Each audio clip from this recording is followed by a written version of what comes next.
yatwigishije ku munsi w'Imana hegera tubwiye yuko abantu mu minsi ikizoranga ibihe by'iherezo ngo urukundo abantu bazoba bikunda bazobagira hariho n'akandi kajambo abatari bamwe batwaye abantu bikorana ntiwikorane kandi ku munsi w'Imana twarumvise yuko abantu bazoba bikunda gusa aho insiguro yafatiriye cyane kuri dimension horizontale cyangwa mu mibano y'umuntu n'ubundi mugabo kandi hariho na dimension verticale gukunda Imana cyangwa Imana kudukunda twongere turabe urukundo mbega Imana iracyadukunda nibyo njabona ahantu iyo nyine ivuga ngo umugororotsi wanjye azobeshwaho n'igitoro n'amahera wewe umugororotsi wanjye azobeshwaho no kwizera. Yesu nashimwe. Barinde ngo urukundo Imana niko kwazo kugira ngo umwizera wese ntazapfere ubereka ahagubwe ngo budashira. Yesu mwami rero ngo ni watanga amahoro. Haleluya. Naho ugenda n'amaguru kubera igitoro kimeze ukuntu Yesu araguha amahoro. Haleluya. Kandi muze muragira na siporo. Reka mwase kugira siporo murayigira sha. Muze muragenda n'amaguru. Kandi muze murabira ivyuya lokord umubiri imibiri yacu ariyo ngoro y'Imana izirava muredeshe toxic. Wahora uguma wicaye uzuramo amasukari gusa. Ze muragenda kugira ngo imibiri ya muhemu yera nayo ibe detoxique par la marche. Haleluya.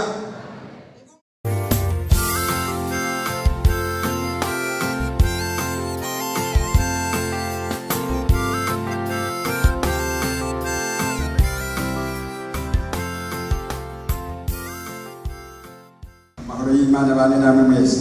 Amen. Amahoro y'Imana bane namwe mwese. Amen. Dushimira Imana kuba hano kuri uno munsi kandi tumaze kumva ibitari bikeya mu ndirimbo bivuga iby'igihugu cyo mu ijuru, bitubwira ko twebwe twenyine tutoshobora kandi ko nitwarangiza ibikorwa dukorera Imana ko tuzoja mu ijuru. Abandi bacu bavuga bati ngomba gukorera Imana bigishoboka ko ngenda, bigishoboka ko mvuga, bigishoboka ko, kandi bacu bavuga bati hariho impera rero aba bakoreye Imana biteze kuzohabwa. Kuvuga rero ibikorwa byose dukora byaba byiza cyangwa bibi nk'uko indirimbo yabivuze birafise impera yabyo. Abandi baririmbye bati umuriro wawe Mana ntuze wigere uzima ku gicaniro.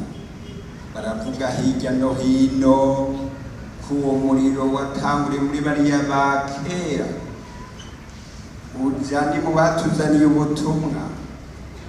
Natwe kurashwara mu Burundi mu mashengero ataramwe bagiye badondagura baca barasenga Imana bati Imana turasaba uwo muriro ntuze wigere uzima ku gicaniro. Si ku gicaniro cy'aho hantu bavuze gusa ariko kandi naciye ndabishyira ni mu mitima yacu. Umuriro wa muhemu yera, umuriro w'Imana ntuze wigere uzima. Bandi bavuze bati Yesu yaratsinze kandi ko yatsinze natwe tuzotsinda.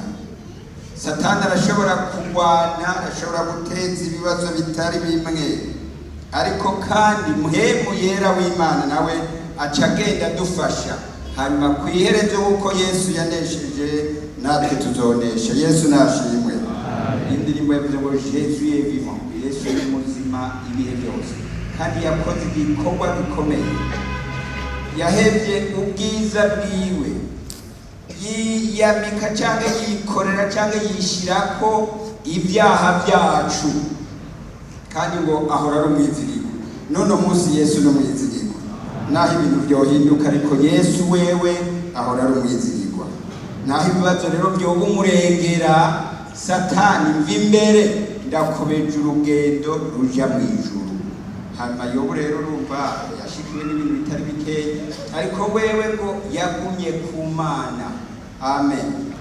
Twaririmbye twese hamwe yuko bishoboka, naho abantu bashobora kuba ari benshi.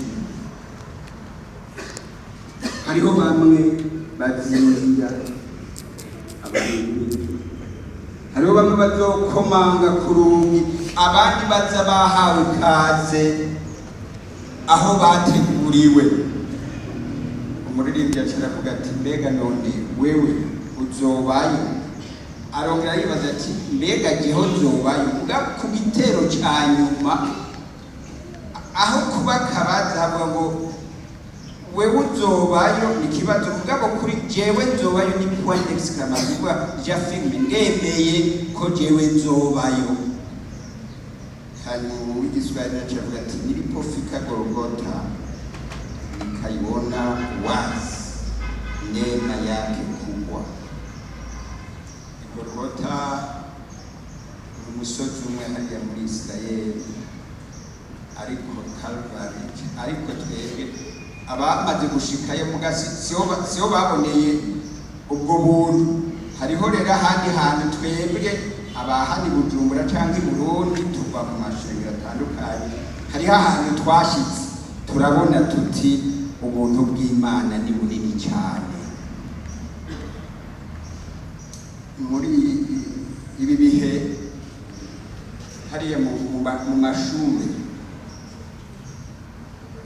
muri secondaire cyangwa muri post fondamentale na 4e cycle, basa n'abahejeje ibibazo des examens.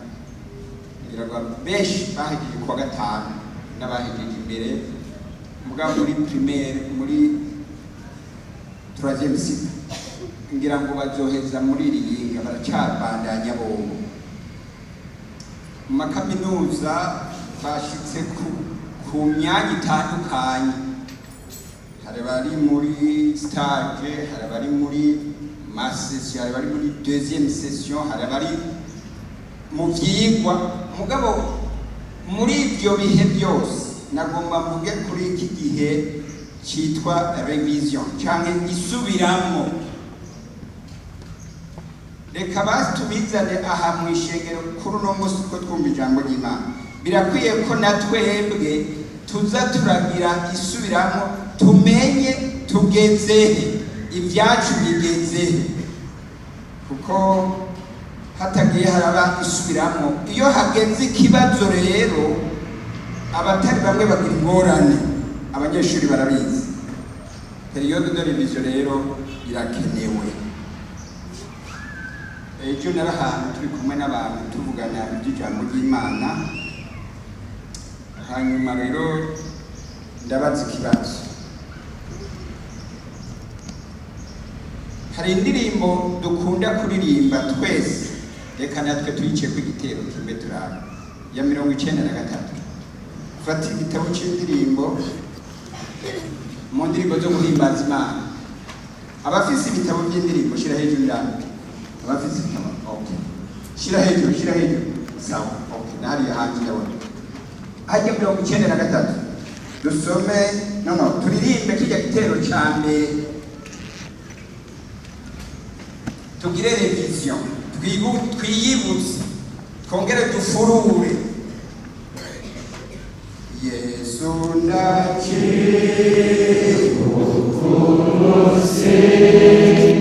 nizana kwemeko,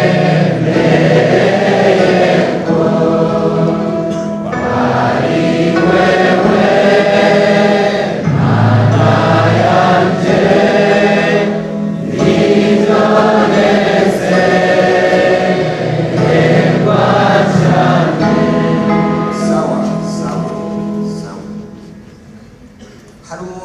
atarazi iyo ndirimbo mumufashe kuraba. Umuntu atari kumva iyo ndirimbo narimo yo baraba.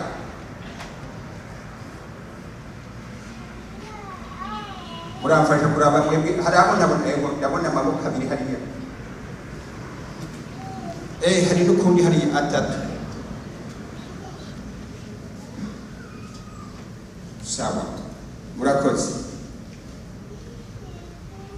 iyi ndirimbo byumvika abo batari bwayumve murayumvise bayiririmba uko ngo Yesu yacibuka umunsi mwiza nakwemereye ko. Hanyuma rero abo bantu narababagira ikibazo kandi nagomba na twebwe tucibaze. Hari n'abayizi kuyiririmba mu mutwe. Mugabe ngo Yesu ndacibuka umunsi mwiza nagize nakwemereye ko ari wewe inde Mana yanje. Hari umunsi mwiza nemereye ko Yesu kwari Imana yanje. Ndababaza ni none uwo munsi murawibuka? Ni muga mu bitandukanye. Si umunsi wo kubatizwa oya, ni umunsi wafashe ingingo uti jewe bivanye nuko umuco w'Imana umurikiye. Bishobora kuba byaciye mu ijambo ry'Imana, mu butumwa buciye ku iradiyo cyangwa buciye mu rusengero cyangwa buciye ku muntu akubwiye ubutumwa cyangwa ijwi ry'Imana rikakwereka riti wewe ibyo ari byo byose wewe uri mu byaha kandi uri kurajya mu rupfu, wewe ntuzora ku ijuru. Uwo muco rero umaze kukumurikira uca urafata ingingo uti jewe rero ko bimeze gutyo uyu munsi ndemeye kuva mu byaha, ndemeye kwihana, ndemeye guha umwami uwo mukiza. Kuko iryo jambo ushobora kuba ryakwiye ko hariho umukiza aharira ibyaha kandi afise ijuru azojyanamwo abamwizeye. Uti rero ko hari umukiza aharira ibyaha nanjye nkaba ndabifise, kandi hakaba hariho ahantu azojyana abemeye na jewe ndavyemeye uyu munsi. Mu bitandukanye ntimbwira rero wewe umunsi wemereye ko umwami Yesu ko ari umukiza wawe. Mbona batari bamwe batanguye kunama ntoya ndaba. Hanyuma rero ncafata uwo hazaruka wewe uvuga umunsi oya bwira ntawe nibuka. Nivyo uvuze neza cyane. Nshaka nti kandi ntagire ububeshe. Ubundi atebuka jewe ati jewe zari tariki 21 z'ukwezi kwa gatanu mu 2022. Okay, sawa Yesu akweze. Nawe hari ntimukabona rero umuntu atangiye kugira gutya ati jewe navukiye mu nzu y'abakristo cyane bikuriramo cyane n'abatizwa vraiment kuvuga umunsi byongora ntuvuze byo.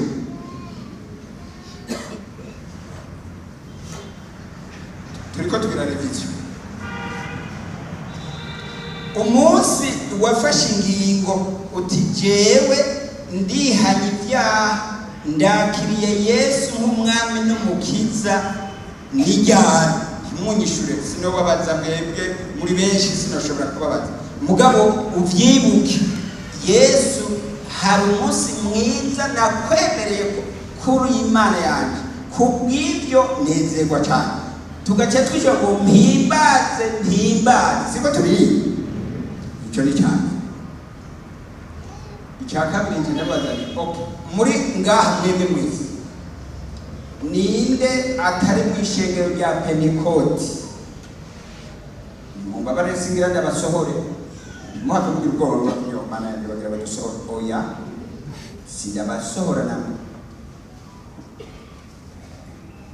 Njabona abantu batandatu twashika 500 na mbona abantu batandatu gusa batari mu ishengero rya Pentecote. Mwe muri mu ishengero rya Pentecote okay sawa ni bande batarabatizwa mu mazi menshi? Nabo batari mu ishengero rya Pentekote bari barabatijwe mu mazi menshi. Mbona umuntu umwe gusa atari bwabatizwe mu mazi menshi.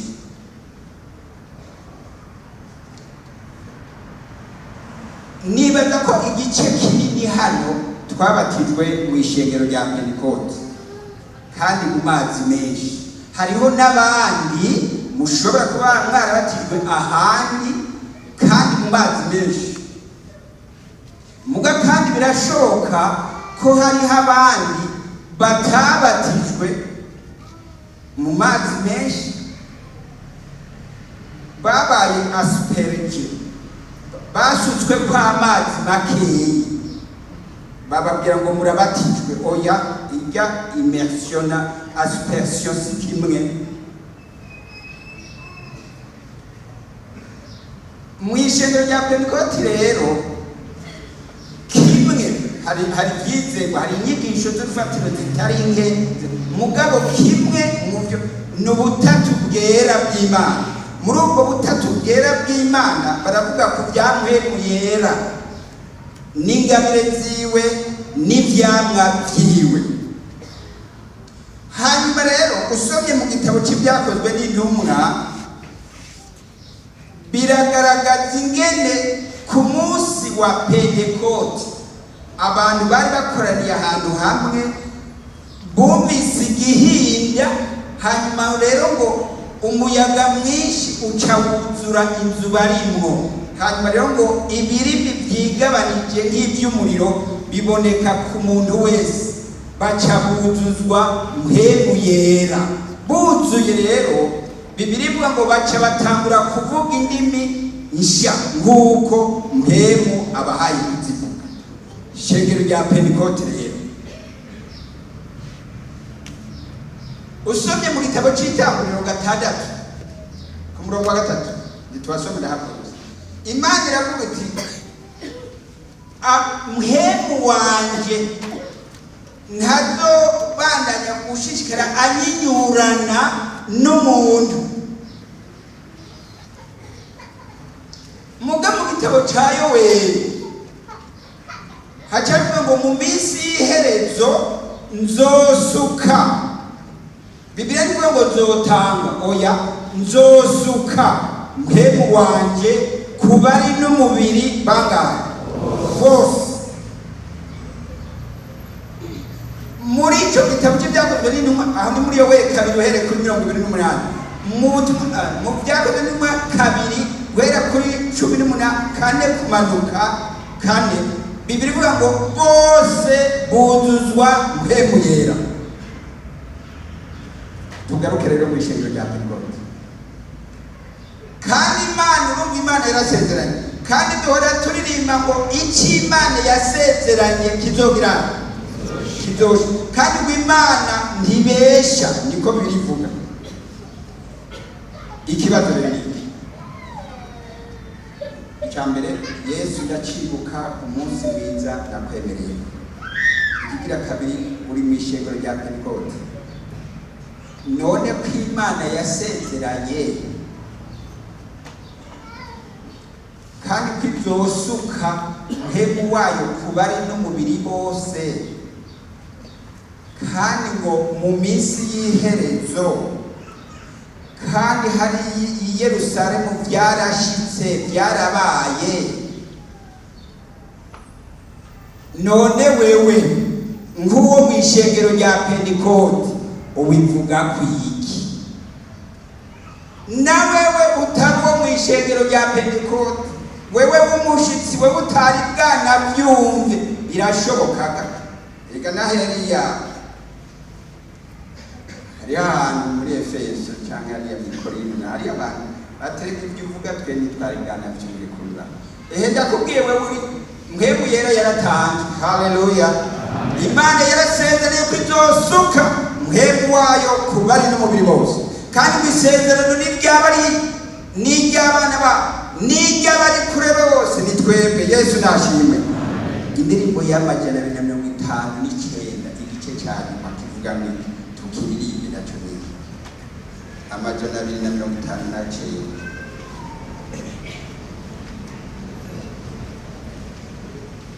hanyuma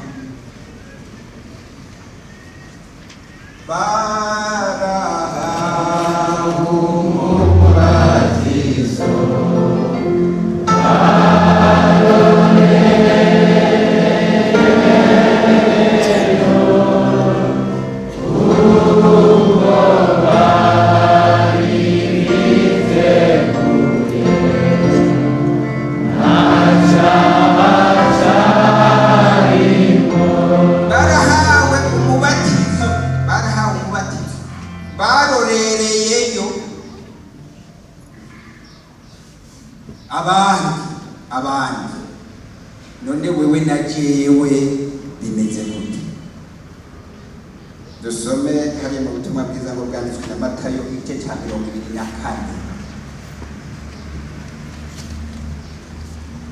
Ubutumwa bwiza ngo bwanditswe na Matayo igice cya 24.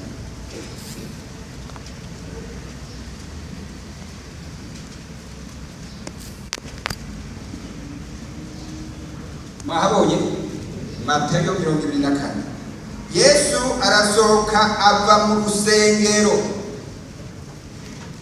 akigenda abigishwa biwe baramwegera ngo bamwereke inyubako y'urusengero.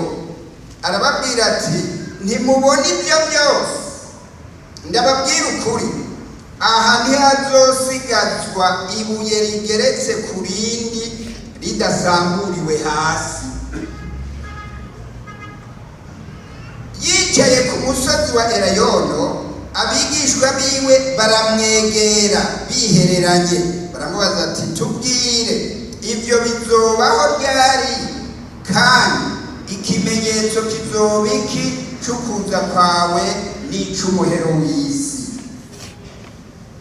Yesu arabishura ati mwirinde ntihagire ubazimiza, kuko benshi bazoza mu izina ryanjye bati ni jewe Kristo, kandi bazozimiza benshi. Muzokumva intambara n'impuha z'intambara. Mwirinde ntimugahagarike imitima, kuko bitazobura kubaho, ariko umuhero uzoba utaraza. Kuko ihanga rizotera irindi hanga, n'ubwami buzotera ubundi bwami. Amapfa no kunyiganyiga ku isi bizobaho henshi, ariko ibyo byose ni itanguriro ryo kuramukwa. Niho bazobatanga ngo muzigirizwe, bazobica, kandi muzokwangwa n'amahanga yose abahora izina ryanje. Niho benshi izobatsitaza, bazoryarukana, bazokwankana, kandi hazokwaduka abigira bavugishwa n'Imana benshi bazimize bangahe? Ariko si bose ga.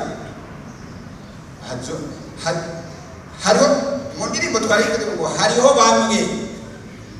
Aha naho ngo abo bavugishwa, abo bigisha bazozani ngo bazozimiza benshi. Hajya ku murongo ukurikira bwabo, maze kuko ubugararibyi buzogwira, urukundo rw'abangahe? Rw'abenshi ruzogira, ariko uwihangana agashitsa ku iherezo niwe azokira. Haleluya. Aya ni amagambo umwami Yesu yavuze. Muravye ivyo yavugiye mu rusengero, kuko twasomye ku murongo wa mbere ngo Yesu arasohoka ava mu rusengero. Hari ibintu yakoze mu bice by'imbere, uzosome guhera kuri 21, 22 igice cya 23. Yaratanze n'inyigisho zitari zimwe, araca imigani itari imwe yerekeye ubwami bw'Imana, bwa bundi turindiriye kuzojamwo, kandi twari yuko hariho bamwe bazobwinjiramo. Hanyuma rero Yesu rero acara babwira yandi majambo ajyanye n'ibihe, ati hari ibihe biri imbere yawe. Ibyo bihe rero uru rusengero mu nyeretse igena ari rwiza rwubatse neza, nagomba nababwira hazogera igihe atabuye rizosigara rigeretswe ku rindi. Sinzi ibyari mu mitwe yabo bigishwa mugabo aragatino ni ibyo bizoba ryari, kandi ikimenyetso c'umuhero w'isi. Mvuge gato kurujya murongo ngo maze kuko ubugarariji buzogwira urukundo rwa benshi ruzotimba.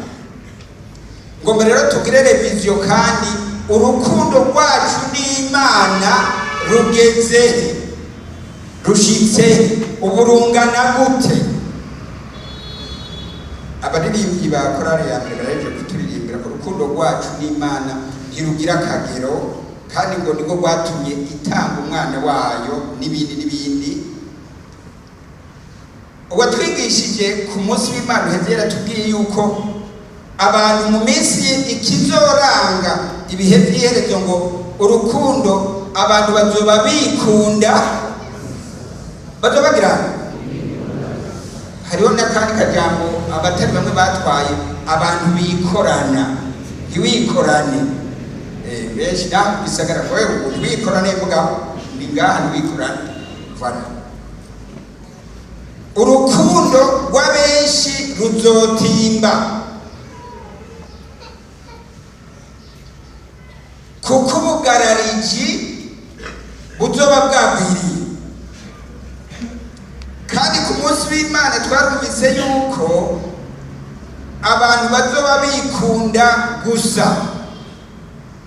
Aho insiguro yafatiriye cyane kuri dimension horizontale cyangwa mu mibano y'umuntu n'uwundi, mugabo kandi hariho na dimension verticale, gukunda Imana cyangwa Imana kudukunda. Twongere turabe urukundo. Mbega Imana iracyadukunda? Nibyo. Imana nishimye. Amen. Imana iracyadukunda kandi nibyo. Njabona ahantu yo nyine ivuga ngo umugororotsi wanje azobeshwaho n'igitoro.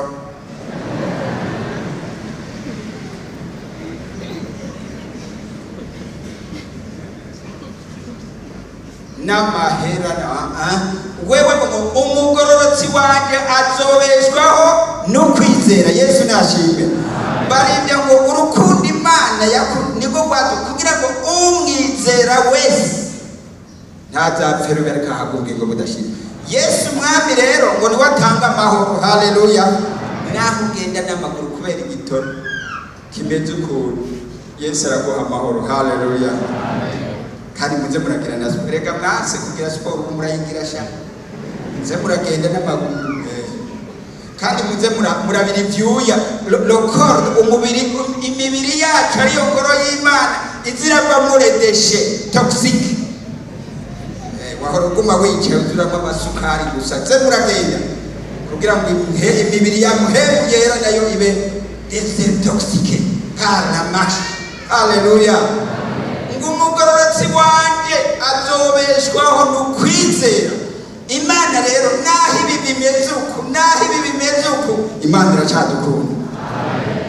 Ubu birashoboka ko hari bigorana, c'est vrai, kubera bumva iyo habaye karansa hariho ingwirikizi, kubera ibisumwa biba biri ahantu kugira ngo bidushikire bica bigorana. Alors les primo ibiciro bigaca biduga, ugacho wahora usuma ugacona kwa kundi mugabo, kandi naho biruko Imana iracyadukunda.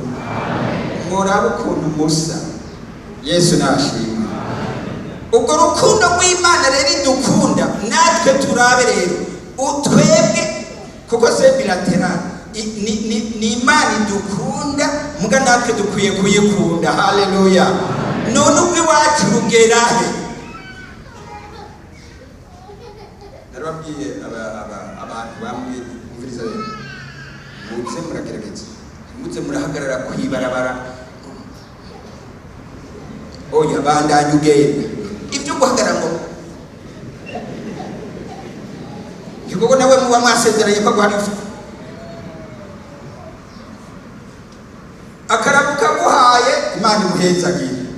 Hari umuntu yaduhezagiye mu gitondo ati Imana ibahezagiye kabisa mugabo akarabuka atanaguhaye n'ifu tubandaye ngano mwishima kubera mudefise rero oya reka gutangura go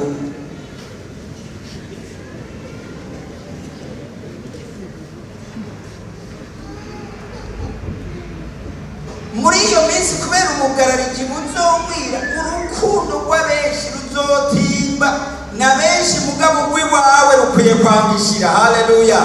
Abenshi kuko urumva bamwe bazinjira mugabo hari abandi batazinjira. Urw'iwawe mugabo n'Imana yawe rukwiye kwambishira. Abanyefeso ibyashije Yohana dusome ku ishingiro ry'Efeso. Ibyashije Yohana mu gice cya 2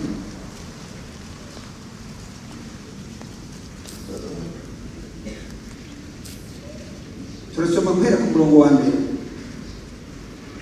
Ibyashije Yohana igice cya 2. Andikira umumarayika w'ishengero ryo muri Efeso uti ufashe inyenyeri 7 mu kuboko kw'iburyo akagendera hagati y'ibiterekwa kw'amatara 7 by'izahabu aravuga ibi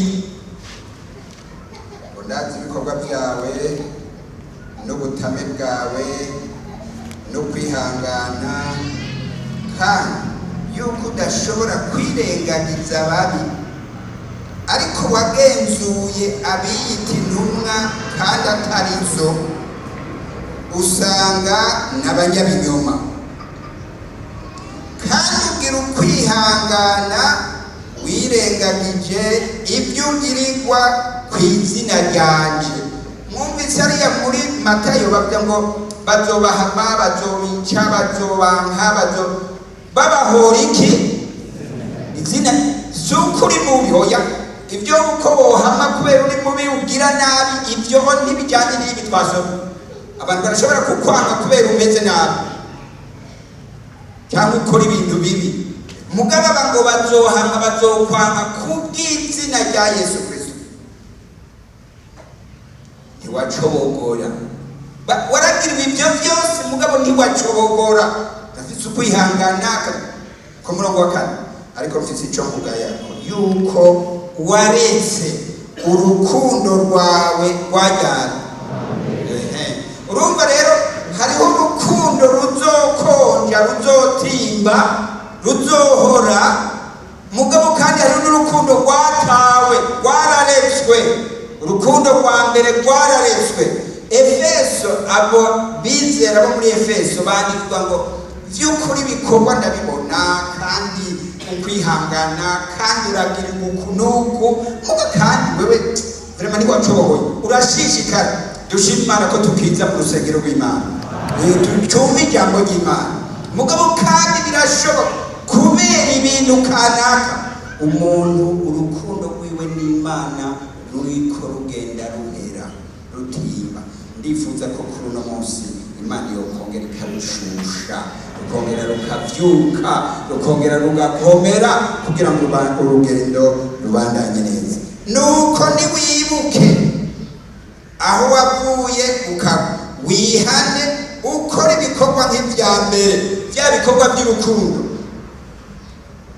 Nutagira icyo nzoza kuri wewe nkure igiterekwa kw'itara cyawe ahantu shiti wihanye ariko icyo ufise nuko wange ibikorwa by'abanikolayiti ibyo naje nanka hari ibikorwa uyu muntu Nikola ibyo sino byakora ibikorwa bibikwa uranga ibikorwa bibi inyigisho zitari zo uravyanga ugomba kujyana nyabahururu kandi nabyo ibyo Yesu ndavyanga naje donc wange ibyo nanka kandi ukunda ibyo nkunda. Yesu nashimye ariko urukundo rwanje nawe harakandi uri n'ugutwi niyumve icyo mwema abwira amashengero. Unesha nzomuha kurya ku byamye ku giti c'ubugingo kiri muri paradiso y'Imana. Haleluya. Usomye hariya mu Itanguriro, Adamu na Eva bamaze gucumura, barariye ku giti kimenyekanisha iciza n'ikibi. Imana iciravuga iti babagabo, icishiraho ngo abakerubi bo gutangira iryo tongo kugira ngo ntibahame barya ku giti cyama ivyamwa by'ubugingo. Ico ni twebwe tukibikiwe. Yesu nashimwe. Urukundo rwabo bagomba kuburumiza ngo bongere rukomere mu Mana, barabikiwe kuzorya kuri cya giti Imana yakingishije Adamu ntiyagikorako. Yesu nashimwe. Abizera bazorya kuri ico giti cy'ubugingo. Hari ibintu bitimbisha rero urukundo rw'Imana. Raba hariya muri Yeremiya 2 turiko tuhava twegeranya duheze. Yeremiya 2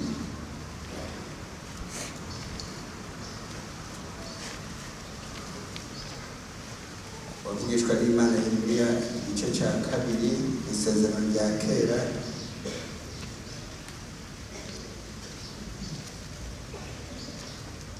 Hari ibintu bitimbisha bituma urukundo rugabanuka kugeza naho rutimba, kugeza naho ruhera, kugeza naho rutabwa. Yeremiya 2:13 avuga ngo kuko abantu banje, reka duhere kuri 12, nimwumirwe mwamajuru mwe, muje mugatemwe, mujoregwe, ni jewe Uhoraho mbivuze. 13, kuko abantu banje bakoze ibibi bibiri, bagize musoma ngo bagize bataye jewe. Imana nidufasha. Usomye mu cete Yohana yanditse havuga ngo Imana n'urukundo. Urumva rero bataye Imana, barataye urukundo. Nta gitangaje rero cobamwo ko urukundo rwabo rutotinda. Isoko y'amazi y'ubugingo, bataye jewe isoko y'amazi y'ubugingo, bakiyimira ibyobo byo kubika amazi, ibyobo byatobotsemo imishwena bidashobora kugumya amazi. Imana nidufashe. Ni ukuvuga abantu bamaze guta Imana, hari ahandi mu migani avuga ngo unyanka aba yakirije ubugingo bwiwe. Imana rero nk'urukundo kuyita bituma urukundo ruva mu muntu, ruhera, rutimba n'ibindi. Raba hariya mu gitabo kigira 2 cya Timoteyo, igitabo kigira 2 Pawulo yandikiye Timoteyo, igice cya 2, igice cya 4,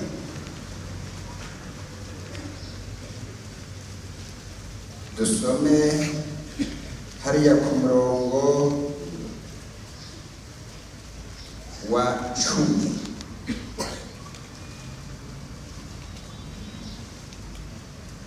Aha n'umukozi ijambo ry'Imana itwereka umukozi w'Imana Pawulo avuga ku byamubayeho. Ku murongo w'9 avuga ngo gira umwete wo kuza aho ndi vuba. Gira umwete wo kuza aho ndi vuba. Ni ijambo ry'Imana itwereka Pawulo abwira Timoteyo. Dema yarantaye kuko akunze iyi si ya none, yigira i Tesalonike.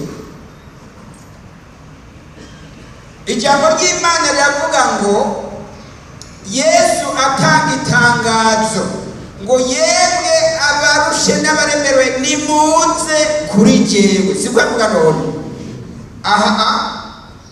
Ijambo ry'Imana Pawulo avuga ngo ewe Timoteyo gira umwete wo kuza aho ndi vuba.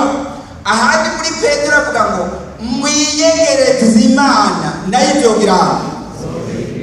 Imana iratumira umuntu, Imana y'urukundo iratumira umuntu kuza ahiri rero hashobora kuba ari mu ijambo ry'Imana, hashobora kuba ari aha turi, hashobora kuba ari hajya hose ushobora kuba uri kuyaganayo. Gira umwete wo kuza vuba aho nk'Imana y'urukundo. Mu Bagalatiya 5:22 murahazi ngo ibyo mpemu yama nibi harimo iki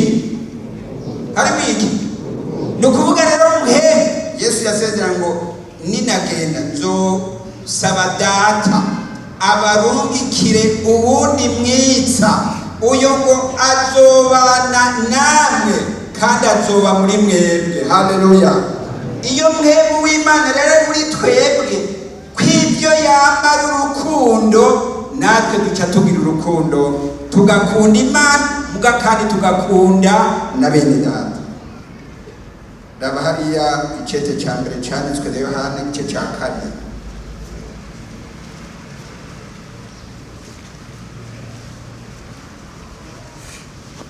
Icete cya mbere cyanditswe na Yohana igice cya 4. Muzosome muhereye hariya ku murongo wa mbere, mugabo genda soma duhereye ku murongo wa 13. Avuga ngo iki nico kitumenyesha yuko tuguma muri yo, kuko tugumye mu Mana yo urukundo rwayo rushishikara kuba muri twe, kandi ibyo bica bitworohera no gukundana na bene data. Muga kandi aha muri iki gice navuga ngo umuntu yovuga ko akunda Imana gute adakunda mwene data wundi abona. 13 rero iki nico kitumenyesha yuko tuguma muri yo nayo ikaguma muri twebwe, nuko yaduhaye kuri mpemu wayo wa wundi yarukundo. Natwe twarabibonye tubishingira intahe yuko data wa twese yatumye umwana wiwe kuba umukiza w'isi yose. Haleluya! natwebwe turimo.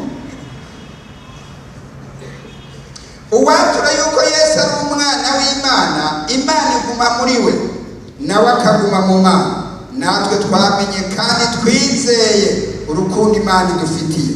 Imana n'urukundo, kandi uguma mu rukundo aguma mu Mana, Imana ikaguma muri we.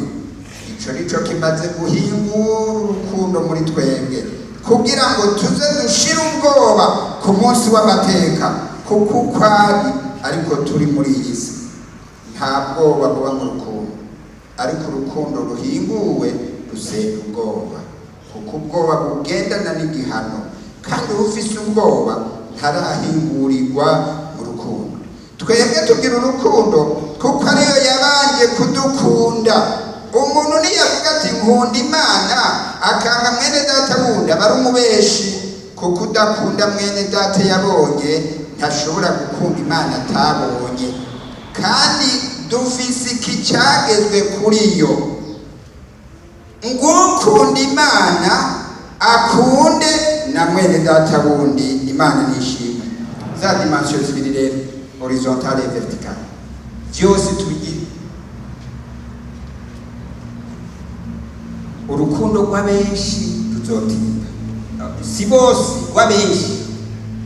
Muga kandi ishengero ryo muri Efeso ryandikiwe ijambo ubutumwa, uravye ry'ayandi mashengero naha tubona Imana ivuga, ewe banyefeso, urukundo rwanyu rwa mbere mwararutaye, muga kandi haracyari ibyizigiro. Gira wihane usubire gukora ibikorwa nk'ivya mbere. Duhereze mu Baheburayo 3 igice dusenga Imana. Abaheburayo 3 dusenga Imana, duhereje gusoma Abaheburayo 3.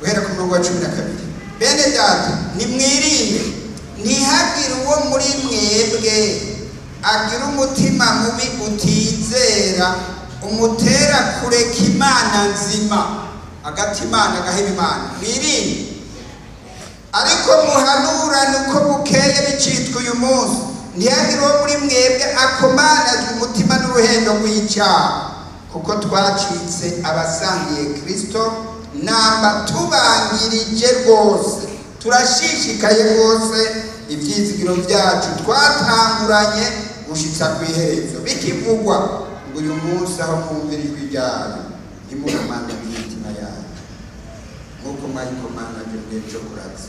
Ni bande bamaze kumva bakayiratsa? Mbega se bavuye muri Egiputa bose barongowe na Mose? Kandi ni bande yagiriye umwikomo imyaka 40? Sabacumuye imibyimba yabo igahindikiranira mu bugaragwa? Ni bande yarakiye ko batazoshika mu buruhukiro bwayo?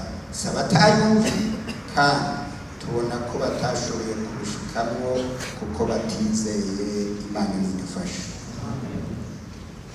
Ninde urukundo rwiwe n'Imana rwatinvye? Ninde yaretse urukundo rwiwe rwangu? Uca ubibona ingene wahora usenga, ingene wahora ukunda ijambo ry'Imana, ingene wahora ushinga intahe, ingene wakora ibikorwa bitari bimwe nk'uko twama tuvyumva. Kwaku ibihe birashobora guhinduka, amagerageza arashobora kumugaba urukundo rwacu n'Imana nk'uko yoyitaharuruka, nk'uko yoyo naho ibi ishishikara kutubungabunga no kutwitwaririka, nawe urukundo rwawe rushishikare hagati yawe n'Imana yawe. Abumvise amajambo Imana nibahezagire. Unamadusenge turima ngo ndakunda umukiza wanjye yanyibutse igorogota. Ngwino wongere ufururu urukundo rwawe n'Imana. Ubu hari biki mu mutima wawe ko mu mutima wawe yari gusuka mu rukundo rwayo, mugabo ubu hari ibintu byagiyemo. Urumva, mwibuke ya reviziyo twagize.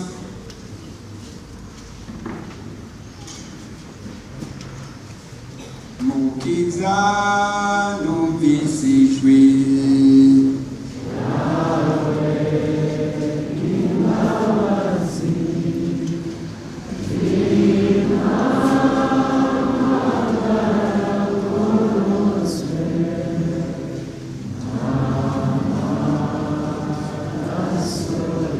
itaba iryo jwi.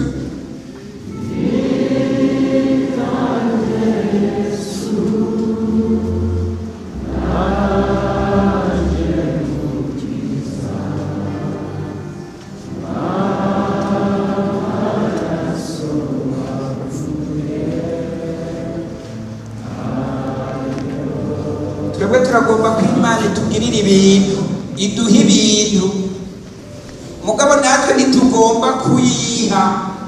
Aho niho hacaba ikibazo rero. Pfukama umugeze, pfukama umugeze. Yesu bagire neza. Urukundo rwawe n'Imana rugeze he? Iryo jambo ukwiye kugenda. Urukundo rwawe n'Imana rugeze he? Twari iryo jambo. Reka dusabe mwongere bakabira basenga Imana.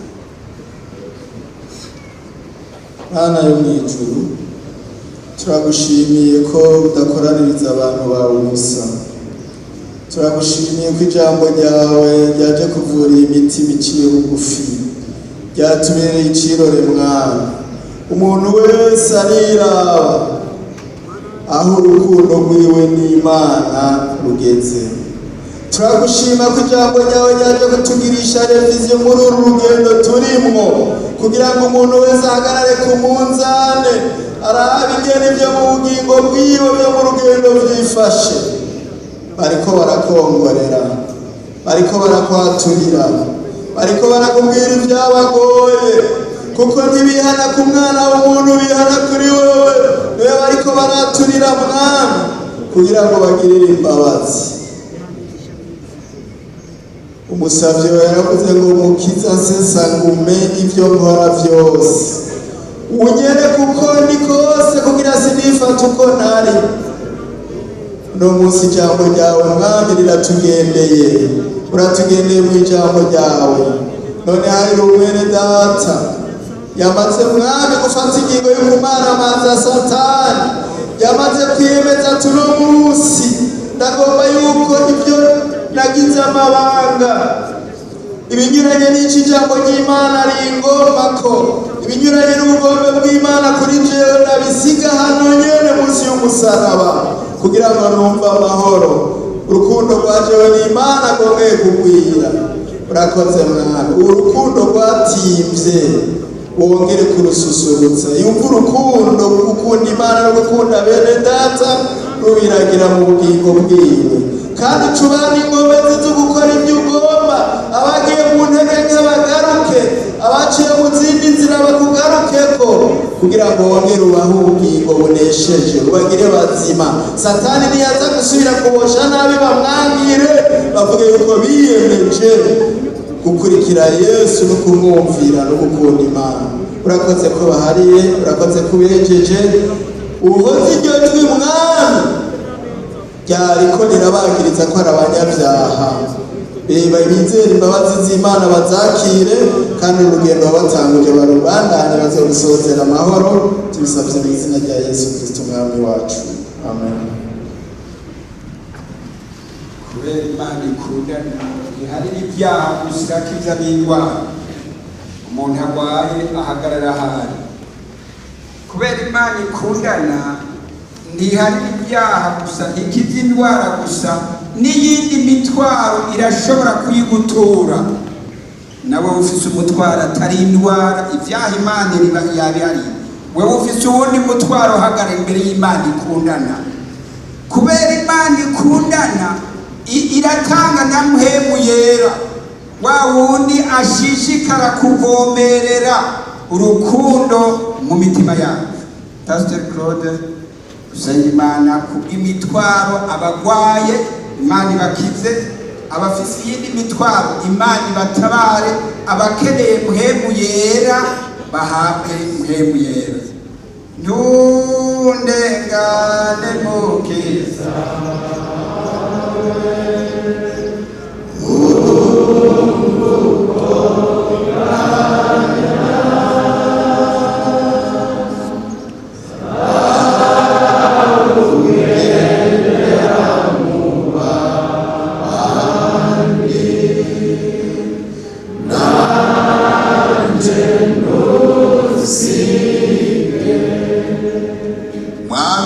Mana yacu udukunda, haleluya, kandi watwikorereye imitwaro, ntuhabwe icubahiro ko n'uno munsi ukidukunda. Turanezerezwe no kumva ijambo ry'Imana rikomeye, kandi riduhamagarira kongera gusubizaho imigenderanire ngo dusubire kuri rwa rukundo rwa mbere twagukunda Mana, ngo dukore ibikorwa byiza. Kudukunda rero twikorerera imitwaro. Ni wabuze ngo nimuze kuri jewe mwese abananiwe n'abaremerewe ndabaruhura. Erega indwara n'umutwaro ukomeye, ibibazo bitandukanye ko mwirinde mwami Yesu bijanye n'igihe birashobora kuremera abantu. Utura imitwaro abantu bawe mw'izina rya Yesu Kristo, tugisenga imitwaro idohoke, imitwaro idohoke. Amen, haleluya. Abantu baririmba ishimwe. Turagushimiye Yesu kugiye kuruhura abantu, kandi ko baza gutaha baruhutse mu mitima, mu bwenge, mu byiyumviro no mu mibano yabo. Mana baza gutaha baruhutse, kuko bavuye imbere y'umukunzi abakunda kandi ashoboye kubaruhura. Urakoze Yesu, turasengera bifuza ububasha mpemu yera. Erega mu minsi y'iherezo abatagira mpemu yera ntibashobora guhagarara. Mpemu yera ntibatera abantu kwihangana, bakihanganira ibibagerageza. Urakoze Yesu, none rero uramushoboza, wamuriro babirindi babiririmba. Haleluya, rubandanye kwaka tutsinde ku gicaniro ari imitima yacu. Urakoze Yesu, turagushimiye kubagiriye neza, kandi Mana baza gutaha banezera ko bavuye imbere y'umukunzi. Urakoze kubyumvise, ni mu izina ry'Umwami wacu Yesu Kristo tubisabye. Barahawe